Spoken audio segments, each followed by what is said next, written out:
Hello everyone, welcome to the Engineering Projects YouTube channel. In the previous tutorial, we have initiated the analytics feature. Now we need to create a table in which we will store the information of analytics. So we will go into the database and create a table.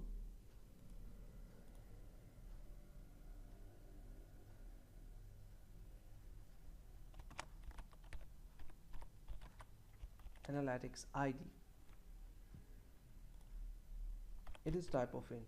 It is the primary key of this table. It is not nullable and it is also a primary key. It will automatically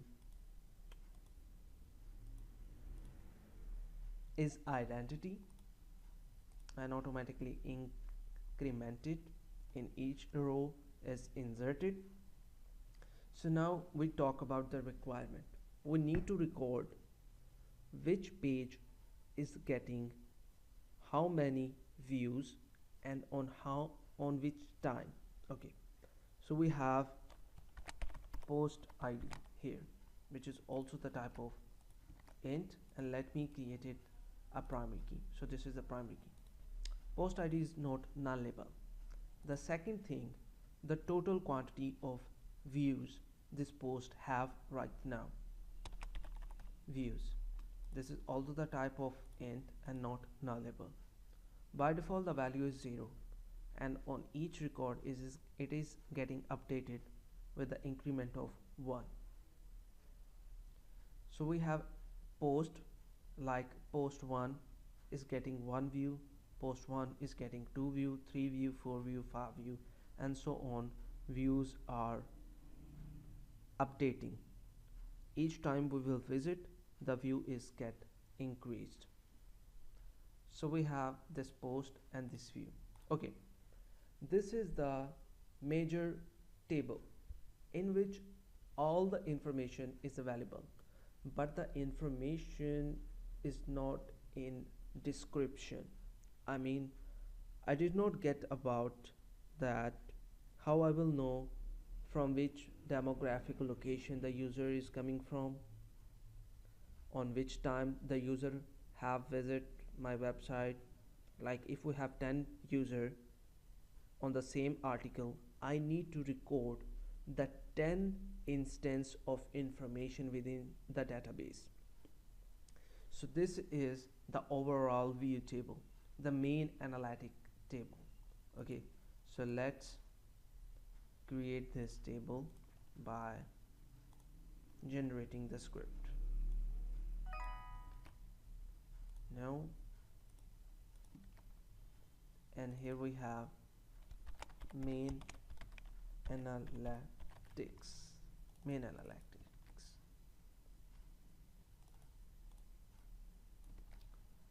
Okay, so this is the main analytics table.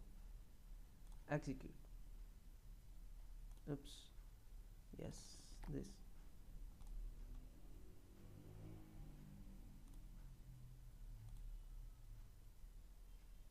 Okay, the main analytics table is created,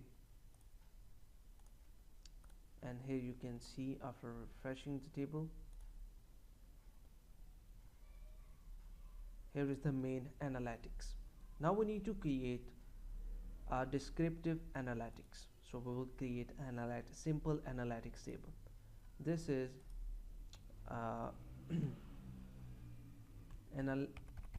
analytical ID, and then the post ID, and then time of usage or when this information is fetched, location, what is the location of user, and you can also add different informations like what is the device, what is the IP, and what is the browser, and something else. It is upon your requirements. Okay, right now we are not doing this.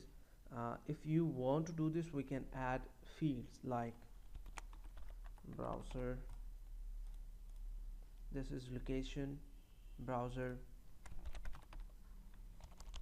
operating system, what is the device, and so on, the information you would like to add.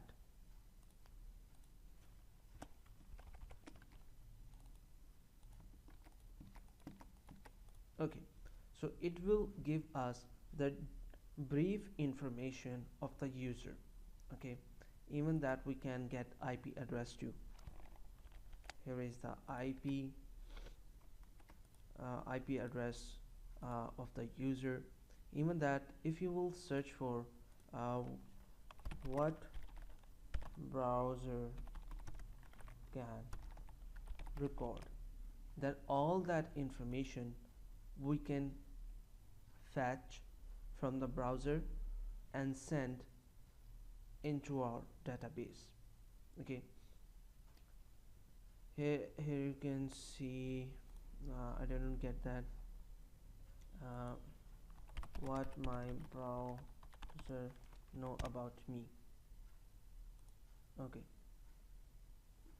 it will show you what my browser know about me, the location which we are recording, the software information, operating system, browser plugin, and this is the hardware information, this is the connection information, this is my local IP, this is my public IP, and the downloading speed I have right now, and social media account information or click checking. Every information can be easily recordable from browser, and we can store that within our application, but we will only storing this for the purpose of analytical operations. So now let's create this table 2,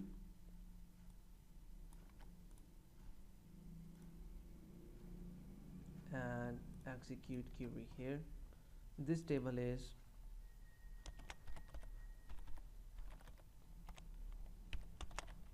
analytical data,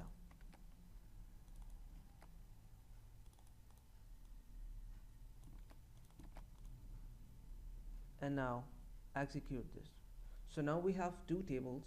One will store the descriptive information and the one will store the high level information. I hope this is informative. If you have any kind of question, you can ask us, and don't forget to subscribe the Engineering Projects YouTube channel. Take care, bye bye, have fun.